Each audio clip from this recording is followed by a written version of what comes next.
પારડી પોલીસે સરોદી હાઈવે પરથી ડમ્પરમાં છુપાવેલો 9.33 લાખનો વિદેશી દારૂ ઝડપી પાડ્યો હતો। ડમ્પરમાં ખાલી ફાલકામાં તાડપત્રી નીચે સંતાડેલો હતો દારૂનો જથ્થો। કુલ 16.38 લાખનો મુદ્દામાલ જપ્ત કરી રાજસ્થાની ચાલકની ધરપકડ કરી છે। પારડી પોલીસે બાતમીના આધારે નેશનલ હાઈવે નંબર 48 પર સરોદી પાસે વોચ ગોઠવી એક ડમ્પરમાંથી લાખોની કિંમતનો વિદેશી દારૂ ઝડપી પાડવામાં મોટી સફળતા મેળવી છે।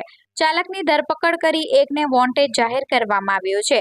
પારડી પોલીસ સ્ટેશનના પીઆઈ જીઆર ગઢવીના માર્ગદર્શન હેઠળ તેમની ટીમ પેટ્રોલિંગમાં હતી ત્યારે બાતમી મળી હતી કે પારડી હાઈવે પરથી એક સફેદ કલરના Tata Hyva dumper number DD01J 9868 માં દારૂનો જથ્થો લઈ જવામાં આવી રહ્યો છે, જેથી પોલીસે સરોદી થાંભલા ફેક્ટરી સામે હાઈવે પર વોચ ગોઠવી ત્યાંથી પસાર થતું ડમ્પરને અટકાવ્યું હતું અને તલાશી લેતા શરૂઆતમાં ડમ્પર ખાલી જણાતું હતું, પરંતુ પાછળના ફાલકામાં તપાસ કરતા લીલા કલરની તાડપત્રી નીચે પૂઠાના ખોખા નજરે પડ્યા હતા, જેમાં અલગ અલગ બ્રાન્ડની વિદેશી દારૂની કુલ 156 બોક્સ, જેમાં 7,344 નંગ બોટલ, જેની કિંમત 9,33,120 જથ્થો મળી આવતા પોલીસે દારૂ અને ટાટા હાઈવાની ડમ્પરની કિંમત 7 લાખ, મોબાઈલ અને અન્ય જેની કિંમત મળી કુલ 16,38,120 રૂપિયાનો મુદ્દામાલ જપ્ત કર્યો હતો। પોલીસે ડમ્પર ચાલક પ્રકાશચંદ્ર માંગીલાલ ડોલીને ઝડપી પાડ્યો છે।